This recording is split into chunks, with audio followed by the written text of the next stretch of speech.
Alliance Française of Washington, D.C. kicks off classes July 7th, every level, beginning to advanced. Not sure yet? Try a free Zoom trial class the week of June 22nd. Register before June 18th and save with their early bird discount. Visit francedc.org to sign up or become a member today, because why not spend your summer sounding a little more Parisian?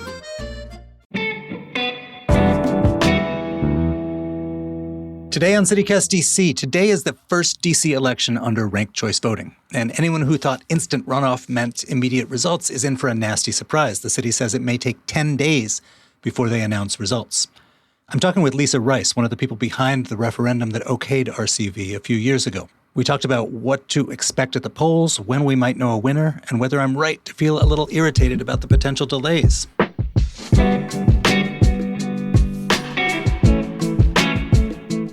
Today is Tuesday, June 16th. I'm Michael Schaefer. Here's what DC's talking about.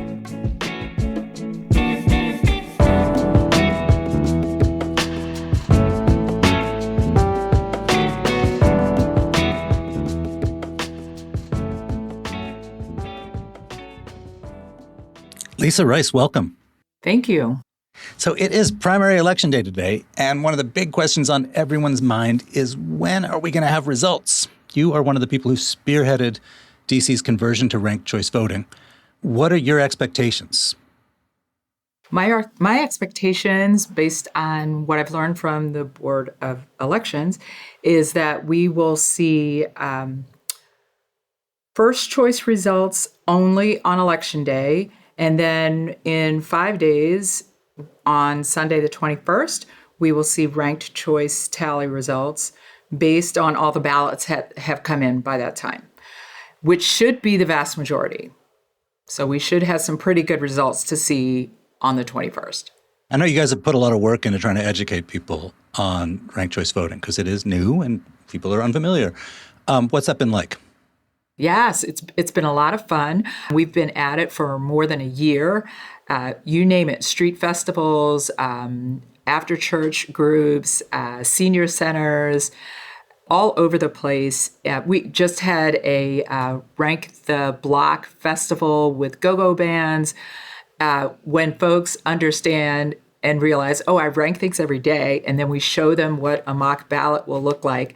And I will say in the senior centers, the subject that we use that they're ranking is which Motown group will come to play their birthday party. And they get it. You know, they have a mock ballot. Oh, this is my favorite. That's my favorite. It's number one. And I wouldn't mind the Temptations. I'll make them my number two, and so on. And they rank their top five. And once they see it, they understand it's easy. And that's been a lot of fun. It's been rewarding. And the education will continue. It doesn't stop on Election Day, because you know what? We have a general election coming up in November, so you can't get rid of us. So maybe I'm uninformed, but I'm kind of aghast at this. When voters approved ranked choice voting, people were calling it instant runoff. And this delay was not really part of the advertising. Am I right to be irritated about that? If you'd like to be irritated, please be irritated. However, I would say, yes, instant runoff. So ranked choice voting, tally, press of a button, boom, done. You can have the results. The Board of Elections has stated that they want to wait until the mail-in ballots are in. So the long pole in the tent for us here in DC is definitely not ranked choice voting. It is the mail-in ballots and how the Board of Elections has made that process decision. You worked really hard at getting this through. And does this surprise you that this is going to be the timetable? It was a little surprising, yes. I look at places like San Francisco and I think, wow, whiz bang, pretty quick. And I absolutely would love to have quicker results. But at the end of the day, we're talking about democracy and we want all voices and all votes to be counted. My understanding is that our mail-in ballots take a while to come in and be processed. And that's not a ranked choice thing. That is how these ballots come in. I've never observed that process, though. I mean, I guess to me, it's, I agree with you about the needing to count every vote. But, in 2026, I think it's not just about sort of giving out the results on a timetable that's convenient to us reporters. We are in, as you know, a terribly low trust environment in the country, probably in the city too. And I worry that these kinds of delays are where election denial can creep in. I've heard about this research about how every day without results diminishes trust. Are you worried about that? I understand your concern, but I'm not worried about that. I feel I have trust in the Board of Elections and the reason that they've decided to approach the release and really they're leaning into wanting to make sure our mail-in ballots are all counted, or most of them are counted. I do think and feel that as time goes on with our next election, for instance, in November, we're really lucky. We've got another one coming up in less than 5 months, that they'll be quicker about it. I think they want to take their time and get everything correct. First time out for ranked choice voting, and I can see why they want to be conservative about that the first time out.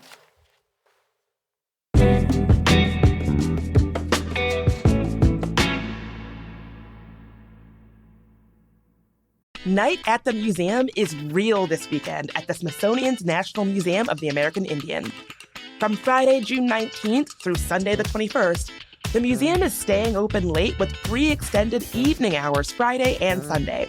There is so much happening. Curator tours, hands-on activities, and live performances all weekend long.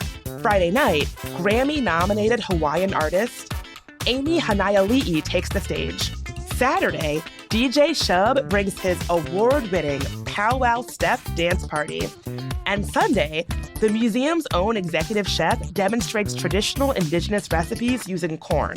Oh, and there is a giant plush llama named Andy that you can take a selfie with Friday and Saturday night. I've actually met Andy. He is adorable. And honestly, I feel like that should be reason enough for you to go. And the best part is, the entire weekend is free. For the full schedule of events, head to americanindian.si.edu. That's americanindian.si.edu, and I will see you there. I have a bit of good news to share from our sponsors at the DC Department of Behavioral Health. And that is that DC is turning a corner, and the numbers back it up. Fatal opioid overdose dropped 33% in this city from 2023 to 2024. Now, that is not just data. That's real people and real families that are still together. But listen, the work isn't done, and neither are we. If you or someone that you love is struggling, help is closer than you think. Text LiveLongDC to 888-811 to connect with treatment, housing, and recovery support right here in the district. Free Narcan is available at nearly 40 locations across DC because nobody should lose someone for lack of access. And if you're in crisis right now, call or text 988. Know your worth, know your alternatives, know your value, know yourself. Recovery is possible. Find out how at knowyourpathdc.com. Don't miss Folger Theater's How Shakespeare Saved My Life, playing now through July 5th at the Folger Shakespeare Library. This autobiographical solo comedy by Broadway star Jacob Ming Trent has been called a vivid, deeply personal narrative about survival, resilience, and the transformative power of language by Stage and Cinema. Born with a gift for poetry but rejected as unfit to play the part of the poet, Ming Trent invites us to take a deep dive into the crevices of his youth. Calling on the bard and a host of genius rappers, half-crazed preachers, and soulful poets, he takes us on a propulsive ride that reaffirms the power of language and music. Tickets start at $20 and can be purchased online at folger.edu or by phone at 202-544-7077, Tuesday through Sunday, 11 a.m. to 6 p.m. Get yours today. Look, any change in any system, right, is going to make some people uncomfortable. You know, it's always been done this way, and now it's not. You helped push through a change for a lot of reasons that had to do with fairness and wanting to make our political culture better. What kind of communication do you think either you or the Board of Elections, city officialdom, need to do now as we're sort of coming into what will be a new thing to help maintain people's trust that nobody is doing anything untoward? I know from my perspective, from our perspective, we want to remind folks that the reason that we chose ranked choice voting, the reason that 73% of voters chose this is because we like what ranked choice voting will bring, which is people who win with a majority support. People were telling us time after time they're tired of people winning with a sliver of votes. Some folks are in the council, and 76% of people voted against them. That won't happen with ranked choice voting. And I feel that everything takes time.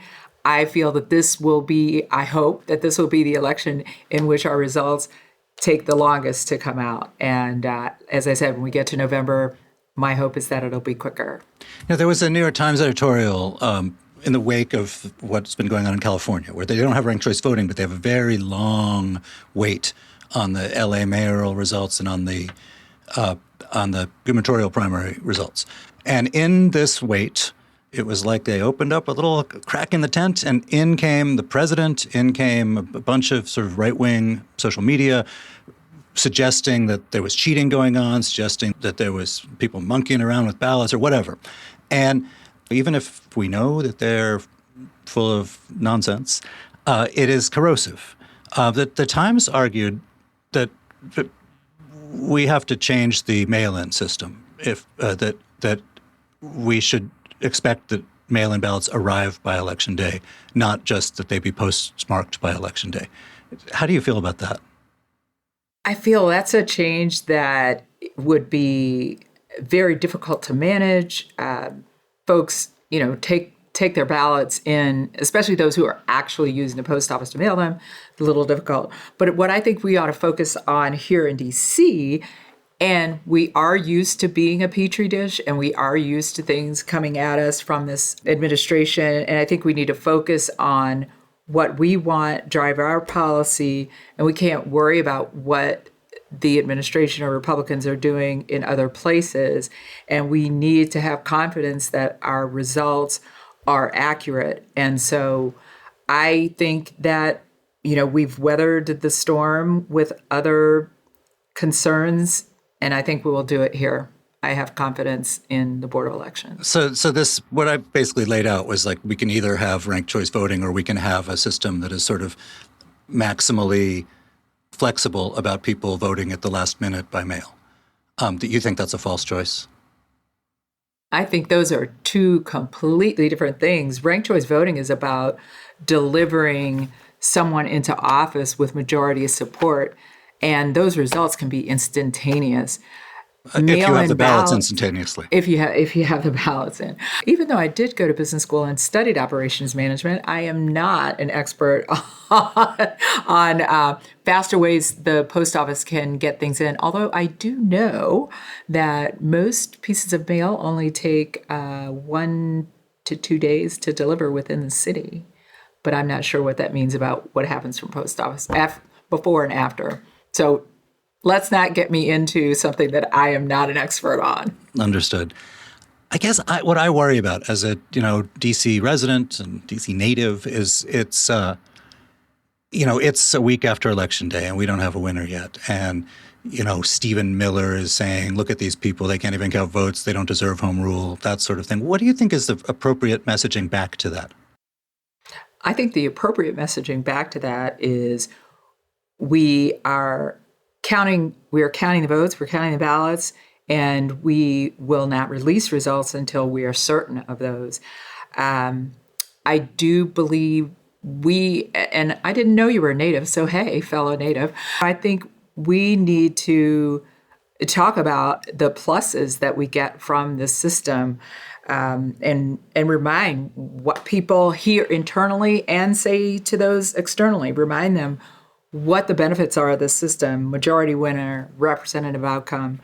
And winners with majority support is so important, and so much more important for DC. And, this is going to be a transformative election. I'm really looking forward to it. And, we have to stand strong. And this isn't the only thing that we as Washingtonians have to stand strong on. Before I let you go, I wanted to get a sense of, what we can learn from other places that instituted ranked choice voting. We did a CityCast poll, and I think it was a quarter of people told us they were not going to rank. Our pollster said that seemed kind of normal. I'm not sure about that. If that's what your pollster said, I don't know about that. That actually seems a little tiny bit high. But we have something happening very interesting here in D.C. where some candidates are telling people that's the only way to vote. We are out telling folks you can rank up to 5 and choose your favorite, rank your backups. I suspect that a lot of people will do it that way. A lot of people are very excited to be able to rank a backup. And in some of these races, I know that's really, really important. Lisa, thank you so much for being here. You're welcome. I'm so glad to have met another native Washingtonian.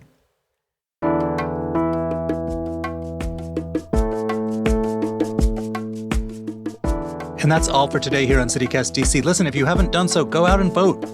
You're still able to. If you enjoyed the show, why not tell a friend, rate the show, leave us a review, and subscribe to our morning newsletter. We'll be back tomorrow morning with more news from around the city. Bye.